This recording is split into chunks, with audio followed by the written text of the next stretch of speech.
Sering nggak sih kita ngerasa hidup kita tuh ya gitu-gitu aja, nggak ada yang seru buat diceritain? Kalau iya, tenang aja, Anda nggak sendirian kok.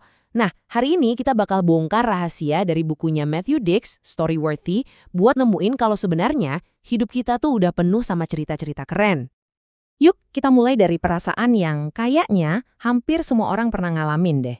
Rasa takut kalau hidup kita ini boring, nggak ada yang spesial, dan nggak pantas buat diceritain. Percaya nggak percaya ya, kalimat ini keluar dari mulut seorang master storyteller Matthew Dicks. Dan ini diucapin pas dia mau tampil pertama kali di The Moth. Itu loh panggung storytelling paling bergengsi sedunia. Dia di sana tuh cuma gara-gara janji sama temannya. Dan di kepalanya cuma ada satu pikiran. Gimana caranya kabur dari sini? Kedengeran familiar kan? Nah, rasa takut kayak gitu tuh ternyata akarnya dari satu salah paham yang gede banget. Kita sering salah kaprah soal apa sih yang bikin sebuah cerita itu jadi bagus? Waktu itu, teman-temannya bilang, ceritain dong pas kamu dihidupkan lagi sama para medis 2 kali. Atau pas ditangkap, padahal nggak salah. Dirampok pakai pistol. Tinggal sama keluarga yang melihara kambing di dalam rumah. Atau pas jadi korban fitnah. Mereka mikir cerita-cerita heboh kayak film inilah yang penonton mau denger. Tapi ternyata mereka salah besar. Menurut Dix, ini nih mitos paling gede dalam dunia storytelling. Anda nggak perlu ngalamin hal-hal gila buat punya cerita yang keren dan bermakna. Oke, kalau gitu kalau cerita keren itu bukan soal dirampok atau tinggal sama kambing, terus soal apa dong? Nah, rahasianya itu ternyata jauh lebih simpel dan udah ada di dalam diri kita semua. Menurut Dix, setiap cerita yang bagus, mau itu ceritanya heboh atau sederhana, intinya tuh cuma satu, momen 5 detik. Apa itu? Itu adalah sebuah momen singkat di mana ada sesuatu di dalam diri kita yang berubah selamanya. Bisa jadi momen pencerahan, momen sadar, atau momen pas kita ngambil keputusan penting. Biar gampang ngertinya, Dix ngasih contoh yang jujur aja nggak kepikiran sama sekali. Film Jurassic Park. Dia bilang film itu sebenarnya bukan soal dinosaurus. Loh, kok bisa? Film itu intinya adalah tentang seorang pria yang awalnya benci banget sama anak kecil, tapi akhirnya belajar buat sayang sama mereka.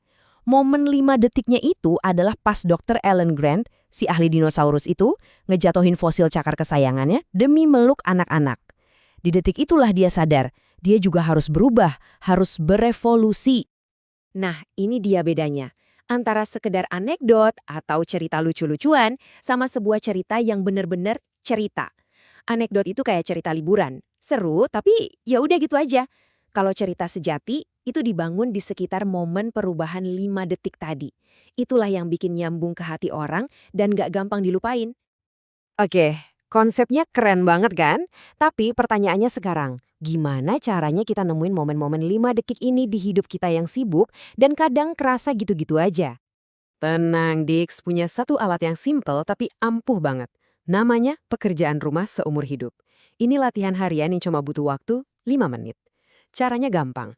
Setiap akhir hari, coba deh berhenti sejenak dan pikirin lagi hari yang udah lewat. Terus tanya ke diri sendiri, apa sih satu momen yang bikin hari ini beda dari hari-hari lainnya? Kalau udah nemu, tulis aja 1 atau 2 kalimat buat ngingat momen itu. Dan momen yang dicatat itu nggak harus yang heboh-heboh loh. Justru seringnya itu hal-hal kecil, sepele, bahkan aneh. Contohnya kayak catatan Dix ini. Anjing naikin kaki gue di Petco. Pemiliknya nggak ngerasa bersalah amat. Ya mungkin emang bener sih, maaf yang nggak tulus. Kuncinya di sini. Dengan ngelakuin ini tiap hari, kita itu kayak lagi ngelatih otot cerita kita. Lama-lama, kita jadi punya kacamata pencerita.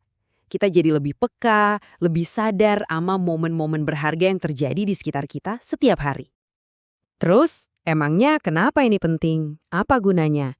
Well, ini bukan sekedar biar kita jadi jago ngobrol pas lagi kumpul-kumpul. Ini lebih dalam dari itu.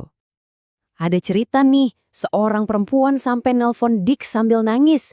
Dia bilang, gara-gara latihan simpel ini, untuk pertama kalinya dalam hidupnya, dia merasa jadi orang penting. Dia merasa jadi bagian krusial dari alam semesta. Wow, Karen. Karena pada akhirnya, ini semua bukan soal jadi penghibur. Ini soal koneksi. Dengan nemuin dan ngebagiin momen-momen perubahan kita bisa terhubung lebih dalam sama orang lain. Dan yang paling penting, kita jadi sadar betapa berharganya hidup kita sendiri. Jadi, Pesan utamanya simple banget. Hidup Anda itu udah story worthy. Udah penuh sama cerita yang layak dibagiin. Kita cuma perlu belajar cara ngeliatnya. Nah, jadi coba deh renungkan pertanyaan ini. Apa cerita Anda hari ini?